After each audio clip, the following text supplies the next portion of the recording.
आध्यात्मिक गुरु स्वामी विवेकानंद जी हैं। उनका जन्म 1863 में 12 जनवरी के दिन हुआ था। लर्निंग नंबर 3, सीखने वाली तीसरी सबसे जरूरी और सबसे बड़ी बात। हो सकता है आप कहें कि तो मालूम है हमें, इसमें क्या सीखना है, लेकिन आज के जमाने को देखते हुए मुझे लगता है कि ये सबसे इंपॉर्टेंट लर्निंग है। रिस्पेक्ट विमेन, नारी का सम्मान हमेशा होना चाहिए। स्वामी विवेकानंद जी की घटना है, वो देश विदेश में प्रचार कर रहे थे सनातन धर्म का और लगातार अपनी बात रख रहे थे, उपदेश दे रहे थे।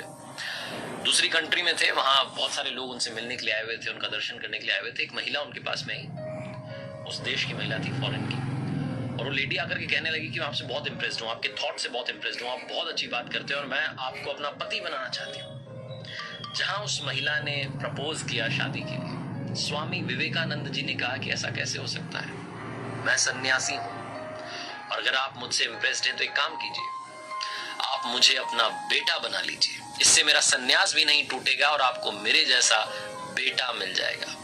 जहां उन्होंने ये बात कही, वो महिला स्वामी जी के चरणों में गिर गई और कहने लगी कि वाकई में आप ईश्वर के समान है, ऊपर वाले के समान है, जो कभी भी अपने धर्म के रास्ते से विचलित नहीं होता, डिस्ट्रैक्ट नहीं होता। ये छोटी सी घटना हम सभी को एक सबसे महत्वपूर्ण बात बताती है, सबसे इंपॉर्टेंट बात सिखाती है। जिंदगी में हमेशा नारी का सम्मान कीजिए, क्योंकि उन्हीं की वजह से आज हम सब इस दुनिया में हैं। लर्निंग नंबर 4, जिंदगी में अपने मेंटोर्स की हमेशा वैल्यू कीजिएगा, अपने गुरु को कभी भूलिएगा मत।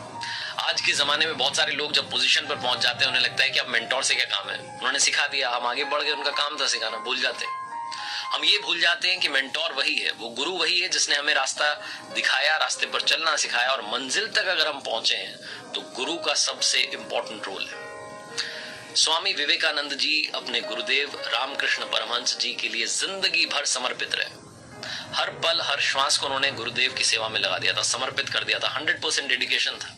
एक बार उनके जो गुरु भाई थे, जो रामकृष्ण परमहंस जी के शिष्य थे, वो नाक सिकोड़ते हुए दिखे कि कहाँ मतलब जाकर के इनकी सेवा करनी पड़ती है। थोड़ा सा उन्होंने सा नफरत जैसा चेहरा बनाया। तो उस दिन से स्वामी विवेकानंद जी ने कहा, मैं बाकी सारे साथियों को भी पाठ पढ़ाऊंगा। जो गुरुदेव की थूकदानी थी, जिसमें कभी कफ होता था, कभी ब्लड होता था, उस सबको बाहर जाकर के साफ करके लाते थे, बर्तन को वापस रखते थे। हर चीज से गुरुदेव की वो प्यार करने लगे, हर चीज में वो अपने गुरुदेव को देखने लगे, हर पल हर श्वास को उन्होंने गुरुदेव की सेवा में लगा दिया था।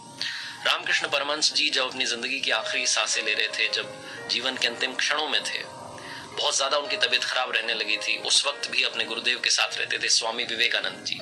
ये वो समय था तब जबकि इनके खुद के परिवार का समय सही नहीं चल रहा था, इनकी फैमिली कंडीशन ठीक नहीं थी, तब भी अपने परिवार को छोड़कर अपने गुरु के प्रति लगे रहते थे, हर वक्त उनके लिए उनकी सेवा में हाजिर रहते थे। स्वामी विवेकानंद जी, जिनका मानना था कि मेरे गुरुदेव का जो अस्तित्व है उसको मुझे पाना है, उसमें विलीन होना है, और उसमें विलीन होकर के इस पूरी दुनिया में जो स्पिरिचुअलिटी है उसका प्रचार प्रसार करना है। लर्निंग नंबर 5, इंटेलिजेंट बनिए लेकिन ह्यूमर का साथ मत छोड़िए, हंसी मजाक करना मत भूलिए, क्योंकि कई बार हम बहुत सीरियस हो जाते हैं जिंदगी में, भूल जाते हैं कि हमने हंसना भी है, हमारी हंसी बहुत इंपॉर्टेंट है। स्वामी विवेकानंद जी एक बार विदेश में एक रेस्टोरेंट में डिनर कर रहे थे, उनके साथ में एक फॉरेन ऑफिसर भी बैठा हुआ था, और वो कहने लगा कि मैं किसी भी ऐसे रेस्टोरेंट में खाना नहीं खाऊंगा जहां पर कि एक सुअर और एक चिड़िया साथ बैठे। तो स्वामी विवेकानंद जी ने कहा, तो आपका मतलब है मैं उड़ के चला जाऊं? ये जो बात उन्होंने कही, हर कोई वहां पर ठहाके लगाने लगा, एक लाफ्टर का माहौल बन गया। छोटा सा किस्सा है, लेकिन सिखाता है कि जिंदगी में हंसी मजाक अगर आपको करनी आती है, अगर आपके अंदर वो ह्यूमर का एंगल है, लेवल है, तो आप जो ड्रामेटिक सिचुएशंस होती हैं, जो ऐसी सिचुएशंस होती हैं जहां से बाहर निकलना मुश्किल लग रहा है, वहां पर भी आप माहौल को लाइट कर सकते हैं, हंसी खुशी के साथ में आगे बढ़ सकते हैं। अपने इंटेलिजेंस के साथ में ह्यूमर की धार को भी रखिएगा, ये आपको और अच्छा इंसान बनाएगी। विवेकानंद जी ने 5 कमाल की बातें कही हैं। पहली, चिंतन करो, चिंता नहीं, नए विचारों को जन्म दो। दूसरी, एक समय पर एक काम करो और उस काम को करते समय अपनी आत्मा को उसमें झकझोर दो, पूरी ताकत के साथ उस काम को करने में लग जाओ। तीसरी, उठो जागो और तब तक मत रुको जब तक कि लक्ष्य की प्राप्ति ना हो जाए। चौथी, जब तक जीना तब तक सीखना। और 5वीं, ये दुनिया एक जिम है और यहाँ हम अपने आप को मजबूत बनाने के लिए आते हैं। और जाते जाते बात करते हैं स्वामी जी के जीवन के अंतिम क्षणों की।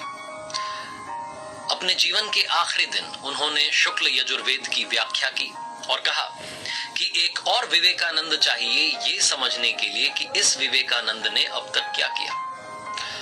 उनके शिष्य कहते हैं कि 4 जुलाई 1902 को जो आखिरी दिन था स्वामी जी का इस दुनिया में, उस दिन भी उन्होंने अपनी दिनचर्या को बदला नहीं। सुबह सुबह 2-3 घंटे ध्यान किया और ध्यान में ही उन्होंने महासमाधि ले ली। बेलूर में गंगा किनारे चंदन की लकड़ियों पर उनकी अंत्येष्टि की गई। इस किनारे उनकी अंत्येष्टि की गई, दूसरे किनारे पर 16 साल पहले उन्हीं के गुरुदेव रामकृष्ण परमहंस जी की भी वहां अंत्येष्टि की गई थी। बेलूर में आज वहां मंदिर है। स्वामी विवेकानंद जी के जो विचार थे उनको आगे बढ़ाने के लिए उनके शिष्य लगातार काम कर रहे हैं। उम्मीद करता हूं कि इस वीडियो से काफी कुछ आपको सीखने को मिला होगा। स्वामी विवेकानंद जी के जीवन से, उनके थॉट से सीखने के लिए इस दुनिया में बहुत कुछ है जो इस दुनिया को ही बदल सकता है। जाते जाते बस यही कहूंगा जो हमेशा कहता हूं, ऊपर वाले के आशीर्वाद के साथ, अपनी सच्ची मेहनत के साथ और अपनों के प्यार के साथ कर दिखाओ कुछ ऐसा कि दुनिया करना चाहे आपके जैसा।